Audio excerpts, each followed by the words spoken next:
ओम श्री सद्गुरु परमात्मने नमः।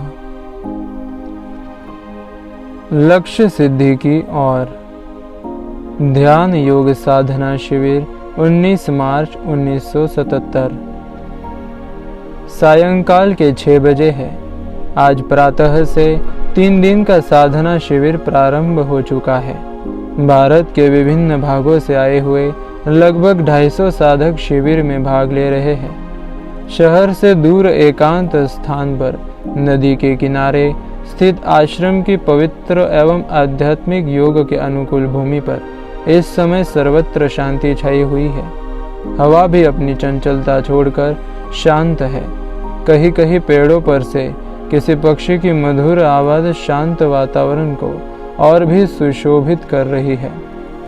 आश्रम के प्रांगण में स्वामी जी के सम्मुख सभी साधक शांत भाव से बैठे हुए स्वामी जी के वचनामृत का पान कर रहे हैं। स्वामी जी बोले, वेदांत को समझना हर एक के बस की बात नहीं है। यदि साधक की योग्यता नहीं है तो वह वेदांत के सत्संग में अधिक देर तक बैठ नहीं सकेगा, उकता जाएगा और दूसरी बात सुनने से तौबा कर जाएगा। मगर जिसकी योग्यता है और उसे अनुभूति संपन्न समर्थ महापुरुष भी मिल जाए तो समझो उसके भाग्य का सितारा चमकने वाला है। उसके संचित पुण्यफल देने को आतुर हो रहे हैं। उसे अब अधिक भटकना नहीं पड़ेगा, क्योंकि यह थल या जल का नहीं आकाश का मार्ग है और ध्येय सिद्धि तक शीघ्रता से पहुंचाने वाला है। यदि अपने आप को जानना है तो एकांत देश और सुप्रीम सानिध्य की अत्यंत आवश्यकता है। साथ ही साधक को यह दृढ़ निश्चय होना चाहिए कि जगत विनाशी है और ब्रह्म अविनाशी। यदि इसमें थोड़ी भी शंका रही तो साधक कुछ भी नहीं कर सकेगा। ब्रह्म सत्यम जगन मिथ्या, इस वेदांत वाक्य में उसका मन निशंक नहीं हुआ तो वह एक कदम भी आगे नहीं बढ़ सकेगा। और यदि वेदांत के अनुसार उसमें दृढ़ता से स्थिर हो गया तो उसे किसी भी देवी देवता के आगे दीन बनने की आवश्यकता नहीं है, बल्कि हजारों देवी देवता उसके आगे पीछे सेवा में हाजिर रहने की स्पर्धा करेंगे। हम उस तत्व के अधिकारी हैं, मगर इसके लिए साधक में कुछ गुण होने चाहिए। महापुरुषों ने इसके लिए कुछ प्रमुख गुण जिज्ञासु साधक के लिए आवश्यक बताए हैं। पहला विवेक, दूसरा वैराग्य षट संपत्ति और चौथी मोक्ष की इच्छा। विवेक साधक को नश्वर क्या है और अविनाशी क्या है इसका विवेक होना चाहिए। विवेक तो साधक का भूषण है। उसे पग पग पर विवेक करना होगा कि मैं कहीं नश्वर से मोहित नहीं हो रहा हूँ। शाश्वत पद ही मेरा लक्ष्य है, वही सत्य है, वही मेरा स्वरूप है, बाकी सब माया है, धोखा है। नश्वर में मेरी सत्य बुद्धि नहीं होनी चाहिए। मेरे मार्ग के लिए भला क्या है, बुरा क्या है, मेरे मार्ग में साधक क्या है और बाधक क्या है, मेरे लिए ग्रहणीय क्या है और अग्रहणीय क्या है, इसका विवेक साधक में होना चाहिए। फिर आता है वैराग्य। वैराग्य कोई घर छोड़कर भाग गया तो लोग समझते हैं उसे वैराग्य हो गया। घर त्याग करना एक बात है और वैराग्य होना अलग ही बात है। किसी वस्तु का त्याग कर लेना यह ठीक है, मगर यही वैराग्य है ऐसा नहीं है। किसी कारण हमने वस्तु का त्याग तो कर लिया, मगर मन में उसका चिंतन बना रहा, यह भी वैराग्य नहीं हुआ, क्योंकि पहले वस्तु का रागात्मक चिंतन था तो अब द्वेषात्मक चिंतन है।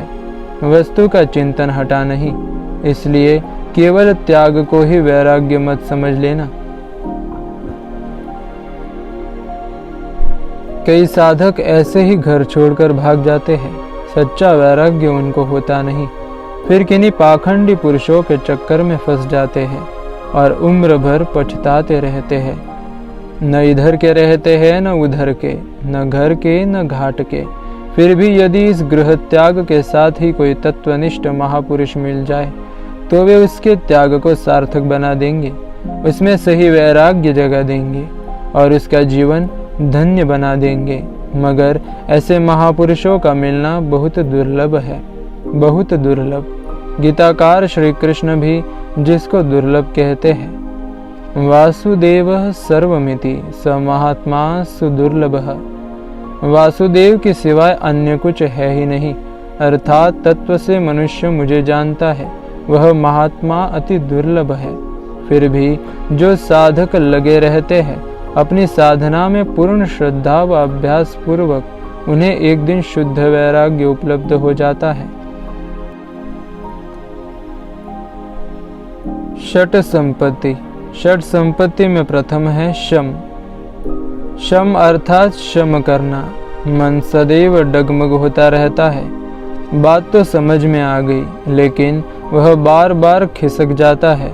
उसे समझी हुई बात पर दृढ़ करना और उसकी फिसलने की गति पर प्रतिबंध लगाना ही शम है। दूसरा है दम। लगाओ दम, छूटेगा गम। यह कहना शायद संतों ने ही शुरू किया होगा। मन बार बार हमारे कब्जे से भाग जाता है। इंद्रियां बार बार हमें उनके इच्छित विषयों की ओर खींच ले जाती है, तो मन और इंद्रियों को समझाकर दृढ़ता पूर्वक अपने लक्ष्य की ओर लगाना ही दम है। तीसरा है श्रद्धा। श्रद्धावान लभते ज्ञानम। श्रद्धावान को ही ज्ञान होता है। गुरु में, वेद वचनों में पूर्ण श्रद्धा आवश्यक है। यह मार्ग ही ऐसा है कि इसमें जहाँ मन में संदेह उठा गुरु के प्रति कि वही साधक की प्रगति रुक जाती है, यदि वह शीघ्र ही नहीं संभला तो वही पहुंच जाएगा जहाँ से वह चला था। संशयात्मान विनश्यति। इसलिए पूर्ण श्रद्धा, अटूट श्रद्धा गुरु के प्रति, शास्त्रों के प्रति, अपने मार्ग के प्रति साधक में होना अत्यंत आवश्यक है। चौथा आता है समाधान। समाधान को भी समझ लेना चाहिए। हम अपने आनंद पूरी तरह से अपने लक्ष्य को समझे हुए रहने चाहिए।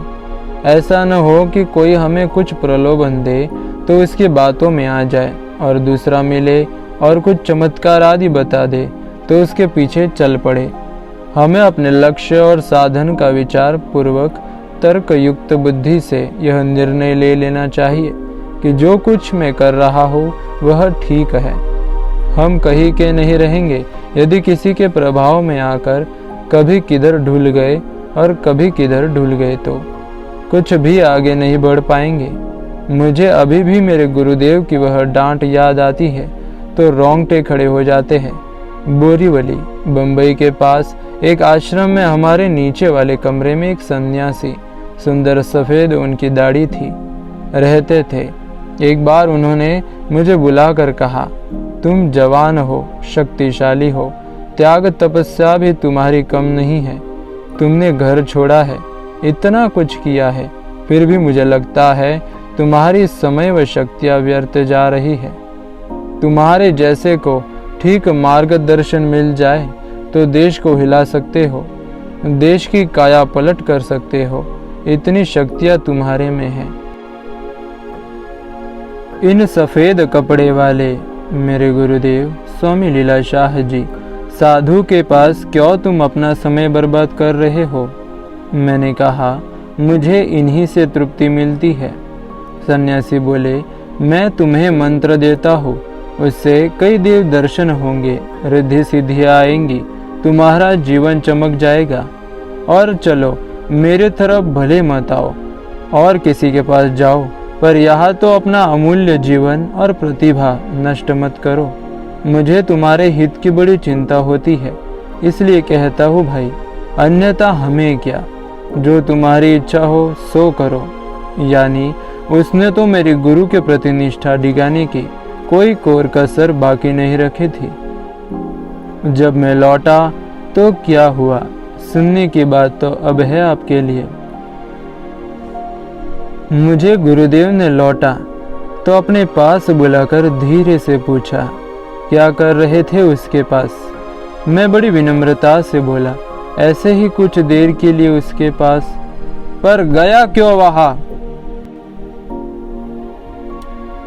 यह वाक्य स्वामी जी इतनी जोर से बोल पड़े हैं कि उनके सम्मुख बैठे कुछ साधक तो चमक उठे, माइक भी थर्रा उठा उनकी तेज आवाज से। फिर संयत कर बोले, यह तो मैंने उनकी नकल करने का प्रयास किया है। वस्तुतः वे तो कभी इससे भी अधिक जोर से डांटते थे। मैं तो उस समय चमत्कृत हो गया, यह सोचकर कि यह इतनी बड़ी गलती तो थी नहीं मेरी।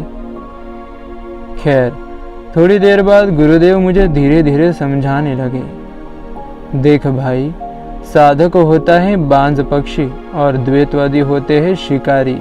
यदि सचेत नहीं रहे साधक तो शिकारी के चंगुल में फंस जाता है। द्वैतवादी ईश्वर से दूर ले जाते हैं। ईश्वर तो हमारा अपना आपा है। वे उल्टे सीधे तर्क करके हमें यह सच्चा कि वह सच्चा के भ्रम में डाल देते हैं। फिर हम न इधर के रहते हैं न उधर के। साधक ऐसों के कहने में आकर अधोगति की ओर चला जाता है। मत भूल करना ऐसी कभी, समझा कि नहीं? मैंने सिर झुकाकर अपनी भूल स्वीकार की और चुपचाप दूसरे अपने काम में लग गया। यदि उस डांट को मैं गलत समझा होता और गुरु के वचनों में अश्रद्धा की होती तो आज आप सबके सामने इस आसन पर बैठा नहीं मिलता और कहीं होता। यह सब बताने का मतलब क्या है कि साधक अपनी अद्वैत निष्ठा नहीं छोड़े। सब प्रकार के प्रश्न शंकाएं उठाकर उनका समाधान अपने अंदर पहले ही कर ले। पांचवा है उपरति। अब आता है उपरति। उपरति का अर्थ है कि विवेक करके जब संसार का लगाव छोड़ दिया, आसक्ति छोड़ दी, अपने साधना मार्ग में आने वाले मोह आदि विघ्नों को छोड़ दिया, तो फिर उधर नहीं देखना। जिसको थूक दिया उसे पुनः चाटना नहीं। चल पड़े, बस उपशम हो गए, अब नहीं रुकेंगे, चलते ही रहेंगे। कोई भी नाते रिश्ते, कोई भी मोहक परिस्थिति अब हमारा रास्ता नहीं रोक सकती, ऐसी उपरामता हो। छठा है तितिक्षा। दम लगाएंगे तो तितिक्षा सहनी पड़ेगी। साधारण विद्या प्राप्त करने के लिए भी विद्यार्थी कितनी कठिनाइयां सहन करता है।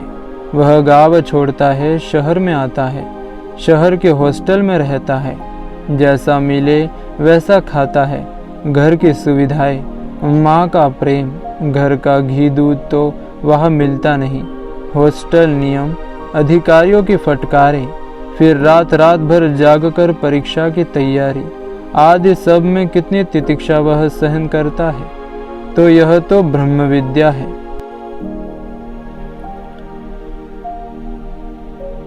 यह तो आपके पुण्य है जो यह ब्रह्म विद्या आज हमें इतनी सहूलियतों में मिल रही है।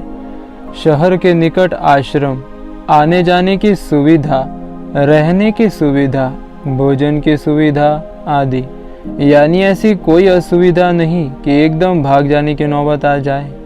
अन्यथा पहले कितनी तितिक्षा सहन करते थे शिष्य। राजा भरतरी ने राजमहल छोड़ा था इसके लिए। वे शिला पर सोते थे, भिक्षाटन करते थे। रूखा सूखा मिला तो ठीक, नहीं मिला तो ठीक। कितने शारीरिक व मानसिक कष्ट, लोगों के कटु शब्द, मान अपमान शिष्यों को सहन करने पड़ते थे। और क्यों ऐसे ही घर का, रिश्तेदारों का मोह त्याग कर जब तक साक्षात्कार नहीं हो जाए तब तक आश्रम में गुरु के सानिध्य व सेवा में रहते थे। उनकी तुलना में आज हमारी तितिक्षा तो कुछ भी नहीं है।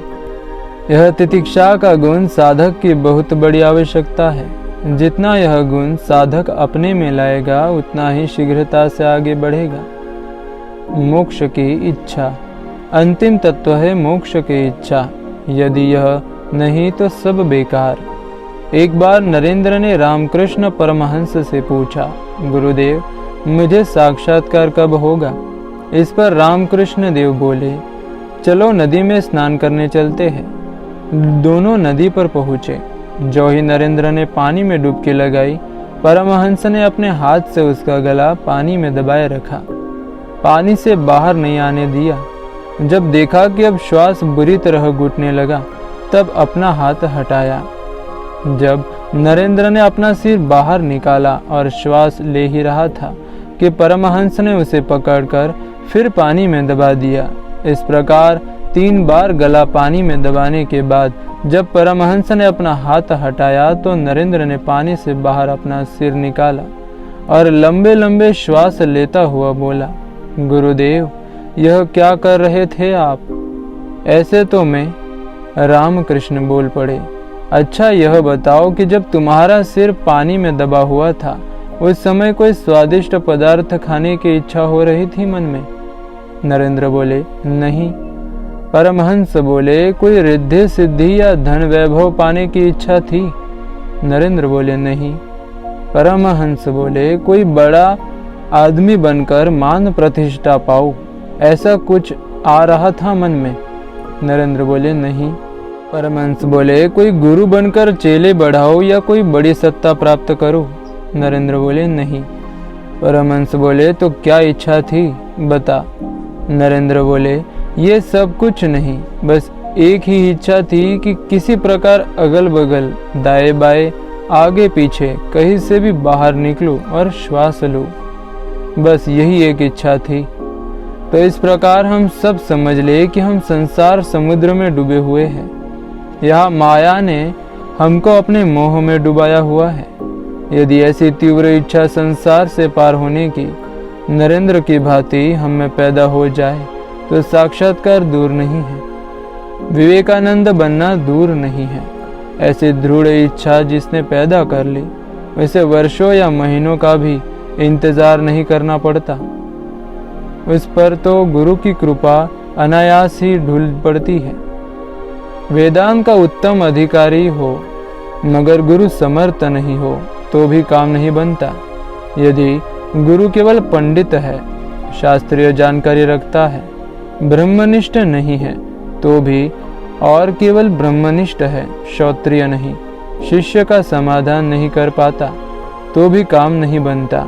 गुरु यदि क्षत्रिय हो और ब्रह्मनिष्ठ हो तो उत्तम है, और साथ ही योगी भी हो तो अत्युत्तम है।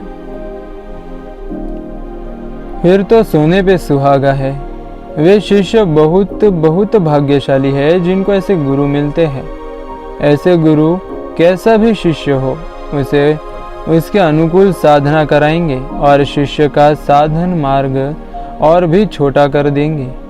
ऐसे गुरु शिष्य की प्रकृति के अनुकूल उस निष्काम कर्म, कुंडलिनी योग, नादानुसंधान योग, ध्यान योग, राजयोग, ज्ञान योग, ब्रह्म ध्यान, ब्रह्म विचार जो भी उसके योग्य होगा उससे कराएंगे ताकि शीघ्र वह अपने लक्ष्य पर पहुंच सके। वेदांत बहुत गूढ़ विषय है। इसे समझना या समझाना हर एक का कार्य नहीं है। यदि अनधिकारी को यह समझाया जाए, उसकी हृदय शुद्धि साथ साथ न हो तो समझो उसका उत्थान की बजाय पतन शुरू हो गया। आपके बीच में एक साधक बैठा है, उसे यदि ठीक से और समय पर अधिकारी बने बिना वेदांत समझाता तो एक तरह से उसकी हत्या हो जाती। वह तीसरी शादी करने वाला था। यदि वह शुष्क वेदांत भी समझता तो कहता क्या है, सभी ब्रह्म ही है। दुकानदार ब्रह्म तो ग्राहक भी ब्रह्म, लड़का ब्रह्म तो लड़की भी ब्रह्म, पति ब्रह्म तो पत्नी भी ब्रह्म, ब्रह्म ही ब्रह्म से खेलता है। चलो कर लो शादी। ये शादी कर लेता और दुकान पर बैठा रहता, फिर कभी जीवन में तो ऊपर नहीं उठ पाता।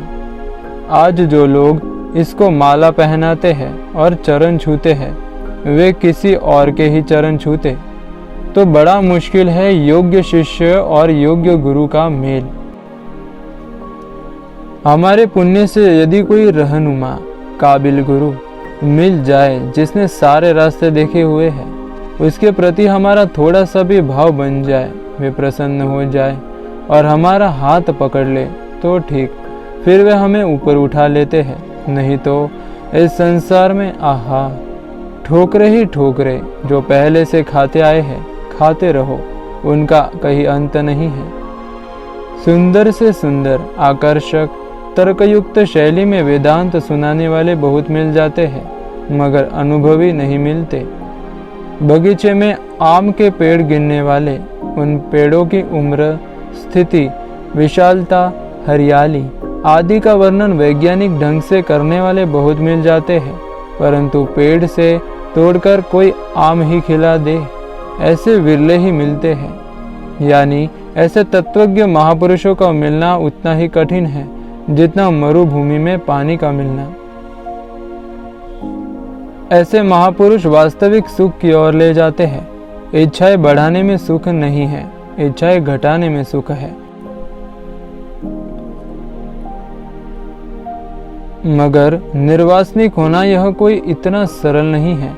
मोक्ष की इच्छा भी एक इच्छा ही है, फिर भी यह सात्विक इच्छा है, अतः बुरी नहीं है। यह भी धीरे धीरे समाप्त हो जाती है। फिर निर्वाण सुख की उपलब्धि होती है। जैसे लकड़ी को आग लगी, आग लकड़ी को जला देती है, फिर स्वयं भी बुझ जाती है। वैसे ही अज्ञान को मिटाने के लिए ज्ञान पाने की, मोक्ष पाने की इच्छा करते हैं, फिर यह भी विलीन हो जाती है। फिर जब गुरु कृपा से अज्ञान की भ्रांति टूट जाती है, तब ख्याल आता है कि बंधन तो था ही नहीं, तो मोक्ष किसका होता है। मोक्ष स्वरूप तो हम थे ही, अज्ञान था ही नहीं, तो ज्ञान किसको होना था। अज्ञान की भ्रांति थी, अतः ज्ञान की भ्रांति पैदा करनी पड़ती थी। जब यह अज्ञान ज्ञान की ग्रंथि खुल जाती है, तब साधक कह उठता है, जी में आता है किसी को न देखो, सूरत जो दिखा दी तो ले जाओ नजर भी। यह वेदांत है। वेदांत कहता है परमात्मा को कहाँ ढूंढते हो, यह तो तुम्हारा अपना ही आपा है। लोग परमात्मा को एक देशीय बना देते हैं, उसे सीमित बना देते हैं, अपने से अलग कर देते हैं। कबीर ने कहा है, कंकड़ पत्थर जोड़कर मस्जिद दिया बनाय, तापर चढ़कर बांग दे क्या बाहर हुआ खुदाय। खुदा एक देशीय नहीं है, वहाँ है, ऐसा कहना यहाँ उसके होने को इनकार करना है। वह सर्वत्र है, सर्व समय है, त्रिकाल बाधित है। देशकाल की सीमा में आई हुई वस्तु विनाश होगी, और परमात्मा जो अविनाशी अजन्मा है। हाजरा हजूर जागंदी ज्योत, आद सत्य जुगात सत्य, है भी सत्य नानक होसी भी सत्य। परमात्मा को अपने से दूर देखना पाप है। हमको छोड़कर और कोई ईश्वर मिलेगा तो वह भाग जाएगा, नहीं रहेगा, क्योंकि मानो भगवान आए तो तुम होगे, तभी तो तुम्हें दिखेंगे। भगवान है, इसकी सिद्धि के लिए, प्रमाण के लिए तुम्हारी उपस्थिति पहले आवश्यक है। तुम होगे दृष्टा और भगवान होगे दृश्य। दृश्य दृष्टा अधीन होता है, तो दृष्टा स्वयं प्रमाण है। उसके लिए दृश्य की आवश्यकता ही नहीं है, मगर दृश्य बिना दृष्टा के कल्पनातीत है। जैसे यह माइक है, यह कहने के लिए, बोलने के लिए मैं प्रमाण हूँ। अब माइक नहीं हो तो भी मैं तो हूँ ही, मेरे लिए माइक के प्रमाण की आवश्यकता नहीं है। ऐसे ही ईश्वर है, यह हम ही कहते हैं। हम ही मूर्ति में आरोपण करते हैं, तब मूर्ति का भगवान भी सिद्ध होता है। वस्तुतः भगवान हमारा अपना आपा ही है, इसको हम नहीं जानते, इसलिए इसे अन्यत्र ढूंढने की भ्रांति हमने घर कर गई है। वेदांत इसी भ्रांति को तोड़ता है। ईश्वरः सर्वभूतानां हृदये अर्जुन तिष्ठति, भ्रामयन् सर्वभूतानि यंत्रारूढ़ानि मायया। गीताध्याय 18। भगवान श्री कृष्ण कहते हैं, हे अर्जुन, शरीर रूपी यंत्र में आरूढ़ हुए संपूर्ण प्राणियों को अंतर्यामी परमेश्वर अपनी माया से उनके कर्मों के अनुसार भ्रमाता हुआ सब भूत प्राणियों के हृदय में स्थित है।